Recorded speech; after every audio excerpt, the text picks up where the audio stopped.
Good morning. I'm Olga Klinkova. I work across the street at Moffitt. Thank you for having me here. I came to give you a talk on infections associated with biologic therapies. We will be talking specifically about TNF inhibitors.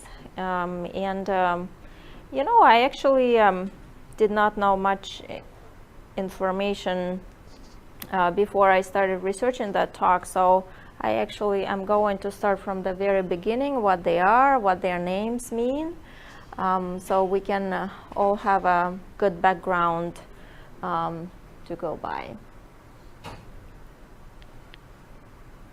So let's just briefly talk about the overview. As you might know, the biologic agents, specifically TNF inhibitors, they've been named the greatest therapeutic advances in care of rheumatologic and other inflammatory disorders such as IBD. So very widely known, make a tremendous difference in patients' lives, but are known to be associated with significant side effects. Therefore, the patients have to be screened very carefully before they get placed on these agents. The mechanism of action for this class of medications are that they interfere with cytokine function, signal transduction, or cytokine production. There is a subgroup that inhibits signals required for T cell activation, and there is an agent, specifically Rituxan, that depletes B cells. And this was a nice graph which was published in a paper that I got from mucosal immunology. And as I said, we will be specifically talking about the TNF antagonists that work by inhibiting the production of TNF. So that was a question for me. What do those words mean? What do I know what is what? And that's what I found. So the abbreviations that you find at the end basically give specific information about the structure of that particular drug. So if you see the drug which ends with a sect, it means that it's a fusion of a receptor to the Fc part of the IgG. If it ends with MAB, basically it means it's a monoclonal antibody. Zimabs are chimeric antibodies. Zumabs are humanized antibodies. And UMABs are fully human antibodies. So that's just for general information. Specifically talking about the TNF inhibitors, we have 5 representatives of this class. And as I already mentioned, they inhibit inflammatory cascade by inactivation of TNF-alpha cytokine. So in this class of medications, you have etanercept, infliximab, adalimumab, satralizumab, and golimumab.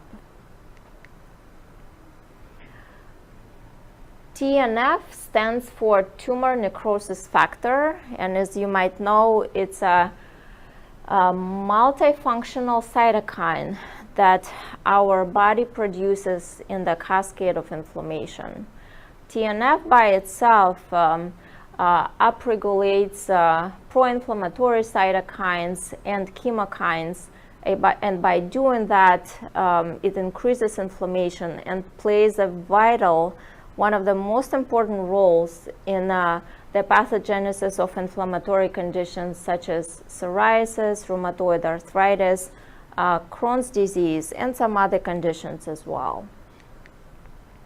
And this was a nice graph which was published in a Cleveland Clinic Journal of Medicine that basically tells you what agents you have in this group, what their mechanism of action is, what is their dosage schedule. So if you look at the third column, you will see that either they're given subcutaneously or intravenously,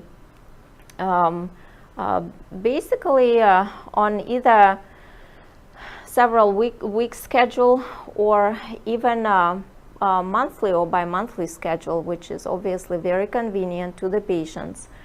The approved indications are listed in the last column, and you can see that they are approved for the treatment of various inflammatory conditions such as rheumatoid arthritis, psoriatic arthritis, ankylosing spondylitis, juvenile arthritis, inflammatory bowel diseases, and some other conditions, even such as graft versus host disease, which would be the condition that you would see in transplant patients. So first of all, I actually wanted to go over non-infectious complications of TNF-alpha inhibitors. And I think even for infectious disease providers, that would be very important to be aware of. If you look at the literature, you will find that injection site reactions are actually very common, especially in the first few months of the initiation of therapy. And they are characterized by significant pain at the site of injection that typically lasts about 2 to 5 days. And typical treatment would involve ice and the usage of antihistamines. Infusion reactions are common and can be seen with infliximab.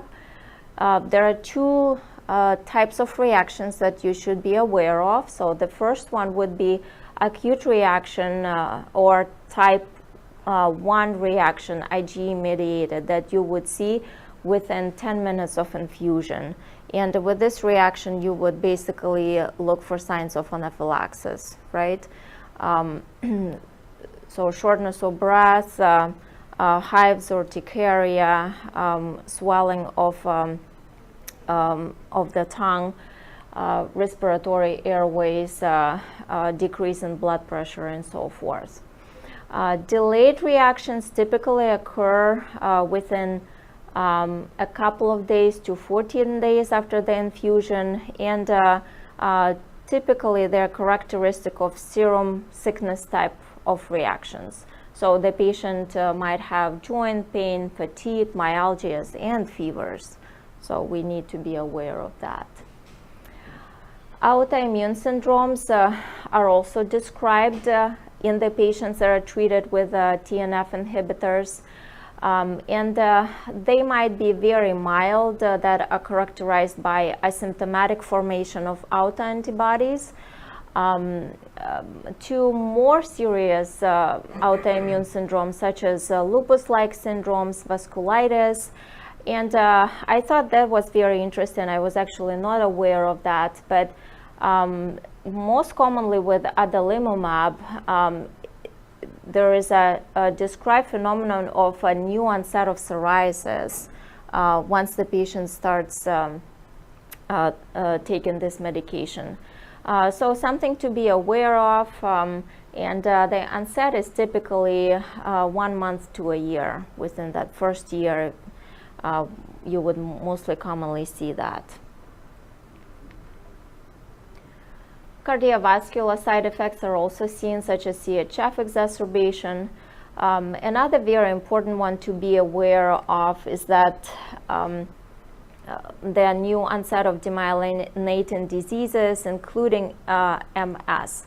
So two things can happen. Either you would see exacerbation of pre-existing CNS disorders, or you would see a new onset of specifically optic neuritis or even a septic meningitis. Again, that would be important for infectious disease providers to be aware of. And we're all aware that TNF inhibitors are known to put patients at risk for the development of new malignancies such as skin cancers and lymphomas. That's a known fact.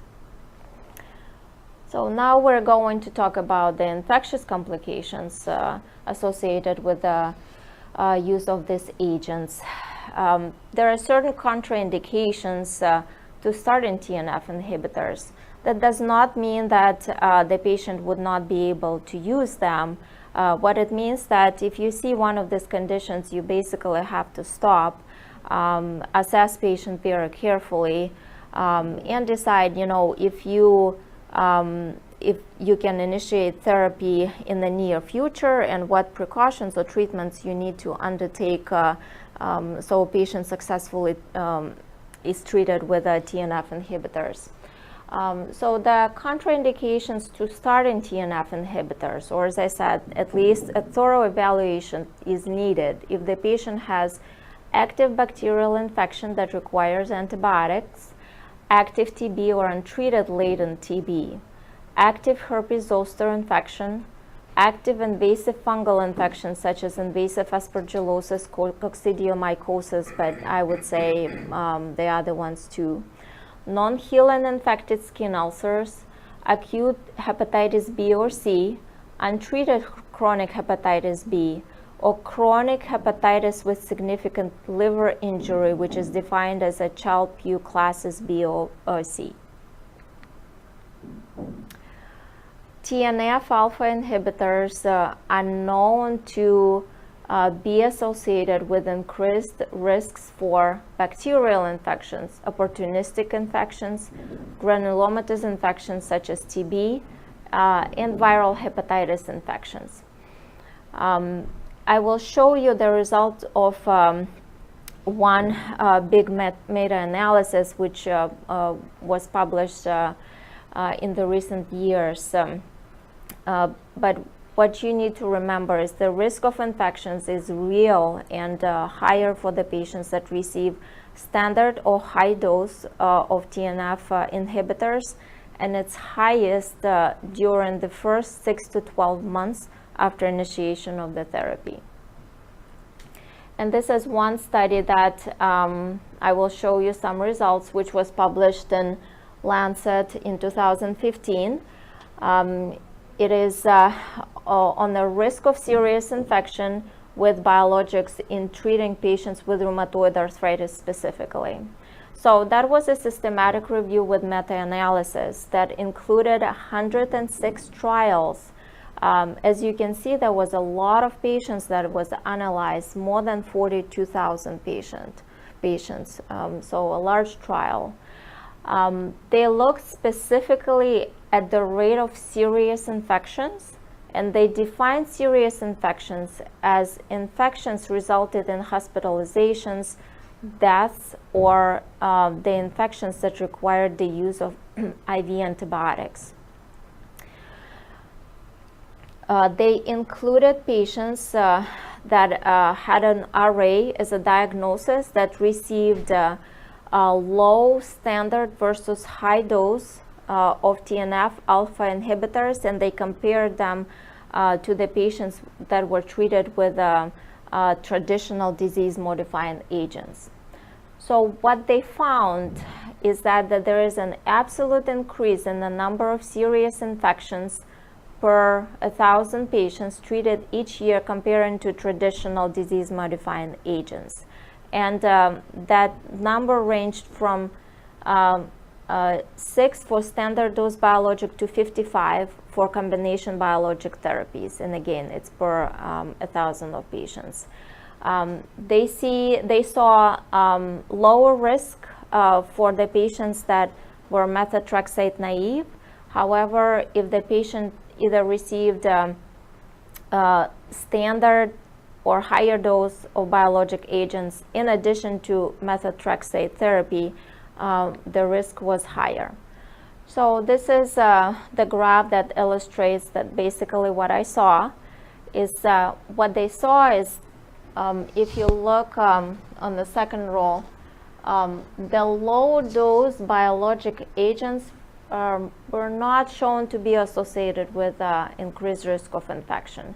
However, any higher doses, so even a standard dose, was shown to be associated with infection.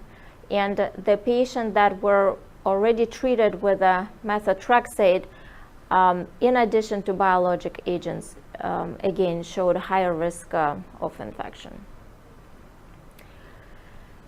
So this is a big topic that, as infectious disease providers, we frequently get asked for, actually in both inpatient and outpatient settings. So in outpatient settings, a lot of times we get referrals for already known positive screening tests for TB. In the inpatient settings, sometimes we would get consults for, let's say, the patient who needs an emergent initiation of a TNF-alpha inhibitor because of severely bleeding colon from IBD or again, there are some other emergent indications. So again, we will look at the study, one of the biggest studies, but this is just a baseline information. What is known that all of the TNF inhibitors, all of them increase risk for TB. The highest risk was shown to be with the use of infliximab and adalimumab specifically, so something that we need to be aware of. The risk of TB reactivation increases by 5 to 30 times comparing to a general population. So again, this is a very valid and important concern. I will show you one graph, but basically what TNF agents do, they interfere with the granuloma formation and intracellular destruction of Mycobacterium tuberculosis, and by doing this, they put the patient at very high risk for either reactivation of TB or even an active development of active TB infection. So this is basically the graph that shows what I just said. You have the TNF over here, and the TNF is very important for the macrophage function, and also what it does, it recruits the cells that fight the infection into the granuloma, and by blocking that agent, basically you prevent that granuloma from forming, and this is how the virulent bacteria, basically get on the loose and cause an active infection. So this study was published in 2010 in Annals of Rheumatologic Disease. The name of the study is Drug-Specific Risk of Tuberculosis in Patients with Rheumatoid Arthritis Treated with Anti-TNF Therapy. These are the results from the British Society for Rheumatology Biologics Register. It was a large study, so there was more than 10,000 of patients enrolled, and 40 cases of tuberculosis were detected. They analyzed, on top of the general patient characteristics, they also analyzed the time of onset and disease characteristics, and I will show you the data for that. So as I already mentioned on the first slide, this is just a graph that illustrates it, that the highest risk of tuberculosis was identified with the use of two agents. Adalimumab was the highest, and then infliximab. So again, this is very important to remember. These are just the numbers indicating how many patients were enrolled and followed throughout the trial, throughout the study. This is a very important graph that basically shows us classification and sites of TB infection by the drug. Two things are very important to remember, that as you can see with the use of TNF inhibitors, they saw a lot of extrapulmonary disease. And I'm sorry this table got cut off, but basically 62% of the patients had extrapulmonary tuberculosis on presentation. So again, not pulmonary, but extrapulmonary tuberculosis is extremely common. And the sites for infections were bone and joint, GI, lymph node, CNS, pharyngeal wall, and disseminated. And this is the second point, that disseminated tuberculosis was frequently detected with the use of adalimumab agents. So 8 patients had disseminated tuberculosis on presentation.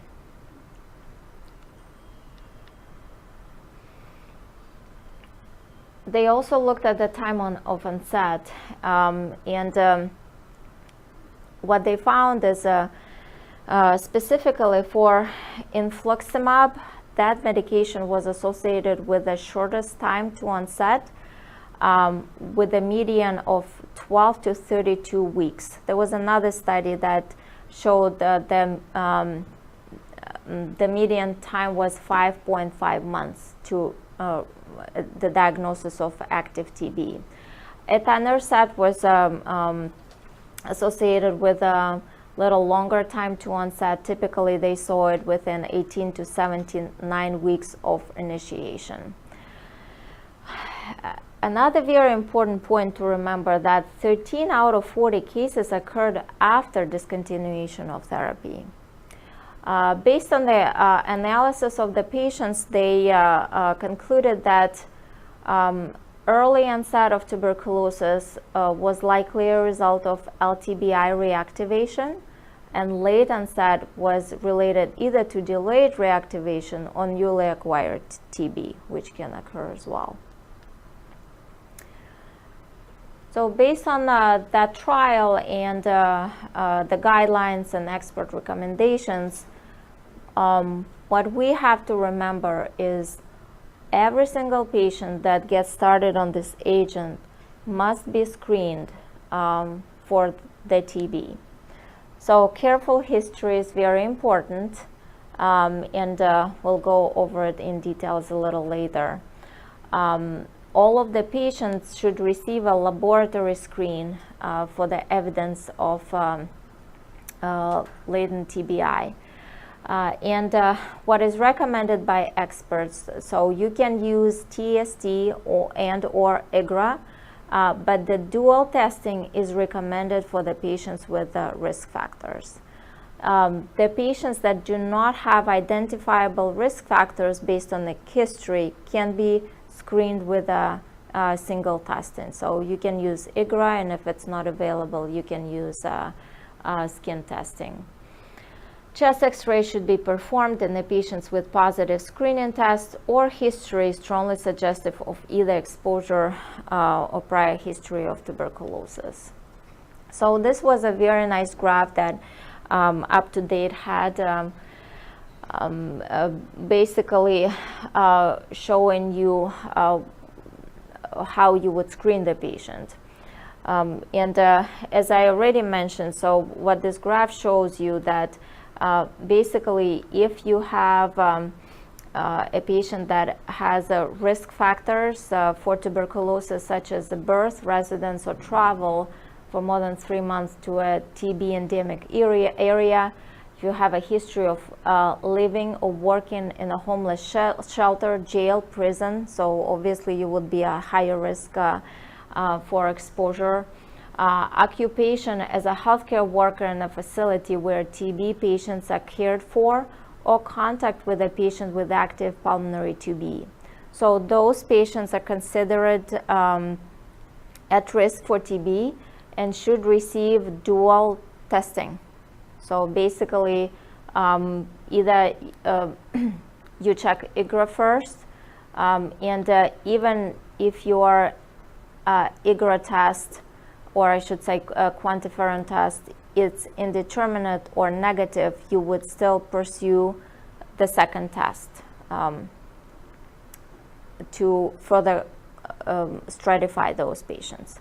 But again, if you have a patient who does not have these listed risk factors, even screening with a single method is appropriate.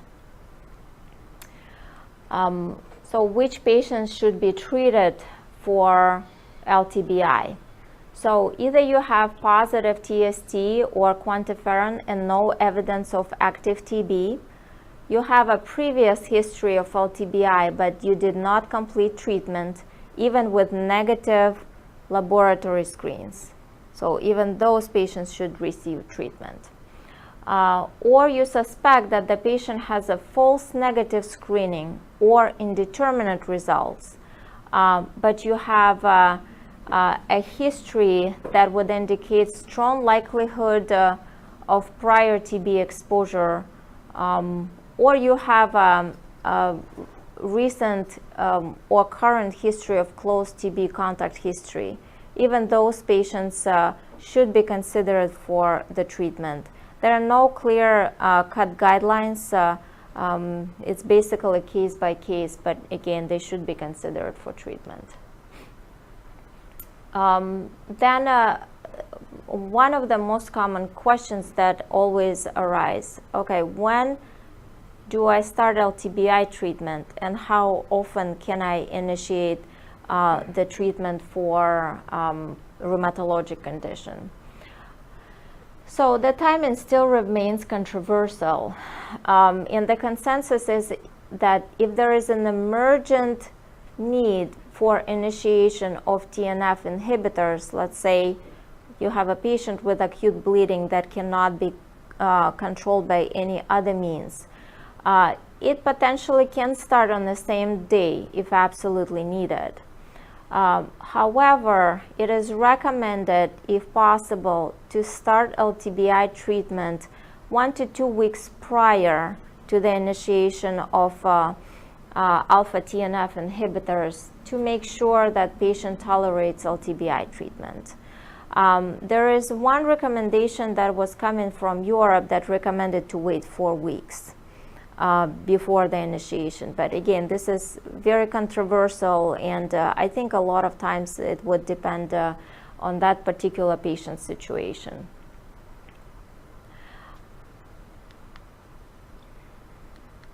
I will also mention that any type of LTBI treatment regimen that is currently approved by IDSA would be appropriate for this patient. So you can use a rifampin for 4 months, INH for 9 months, or you can use a directly absorbed therapy, a weekly directly absorbed therapy as well. So either one would be appropriate. So now we'll talk a little bit about other complications that you can see with the TNF-alpha inhibitors. Let's talk about the bacterial infections specifically. It is, again, it's been shown in the studies that the patients that are receiving TNF-alpha inhibitors have higher reported rates of septic arthritis, listeriosis, Legionella pneumonia, nocardial infections, and NTM infections. Specifically for septic arthritis, what they saw in the studies that Staph aureus was the most common pathogens that was observed. Pseudomonas aeruginosa was also seen. And be aware of some rare pathogens that typically you would not see in a normal host. So there have been cases of Salmonella and Listeria septic arthritis, specifically in this patient population. So very interesting. For the viral infections in particular, the major concern is the patients that either have had a history of hepatitis B or C, or currently undergoing treatment for these conditions. So what is known for the course of hepatitis B in the patients that use these agents is that there are many reports of HBV reactivation in the patients actively taking TNF-alpha inhibitors. It's a known fact, again, that all of the patients that is to start treatment with TNF-alpha inhibitors should be screened for HBV.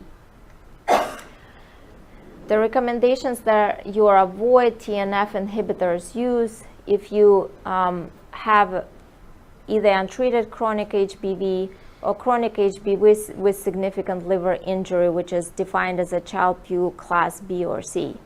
And again, this is not a absolute contraindication. Again, you just have to stop and carefully assess the patient and see what precautions or treatments you should take in order to make sure your patient is safe. So for the patients that have hepatitis B, the recommendations are that if you have a patient who is positive for HBs antigen, that you start antiretroviral agent prior to initiation of TNF inhibitor, and the options would be entecavir or tenofovir. For the patients that are negative for HBs antigen but positive for the core, it is appropriate to do a close monitoring with frequent lab monitoring, specifically for the DNA and LFTs. Again, it's an expert recommendation to do it every 3 months. For the patients that have a history of hepatitis C, it is recommended to avoid the use of TNF-alpha inhibitors as progression of hepatitis C has been reported while patient is taking TNF-alpha inhibitors. And again, if there is a need to start TNF-alpha inhibitor in a timely fashion, that patient should be considered for the treatment of both hepatitis C while he remains on the treatment with a TNF inhibitor. And very briefly, I wanted to mention another agent that as infectious disease providers we don't see as much, but again, you might get consulted for that. Tisabri is a brand name, or natalizumab is a generic name of the medication that is used commonly to treat the patient with multiple sclerosis. And it is not a TNF-alpha inhibitor. It works by interfering with the leukocyte migration to the site of inflammation by blocking integrin, as you can see on the little graph. So with this particular agent, the most worrisome concern is the development of PML in these patients. The risk is the highest in the patients that have pre-existent antibodies to JC virus or have been treated with Tisabri for more than 2 years or received a prior treatment with any other type of immunosuppression. The treatment for this condition, if it develops while the patient is on Tisabri, is actually a quick removal of natalizumab from the system that actually needs to be done with plasmapheresis if that occurs. And then again, I'll just mention that there is one more agent which is approved for the treatment of Crohn's disease only. It's called ustekinumab or Stelara. It falls under a separate category. How it works is by inhibiting shared P40 subunit, and by doing that, basically it blocks interleukin-23 production. The patients that are receiving these agents, they should be screened for infectious complications in a similar fashion as patients with TNF-alpha inhibitors as well. And again, this is just a graph from Cleveland Clinic Journal of Medicine, basically reiterating what I just said, that the patients that are about to start the treatment should be very carefully evaluated for the history of infections in the past, evaluated for immunization status, and ideally should be up to date. Very important to screen those patients appropriately for tuberculosis exposure and their status. You know, once you take all of this into consideration, then the treatment can be started.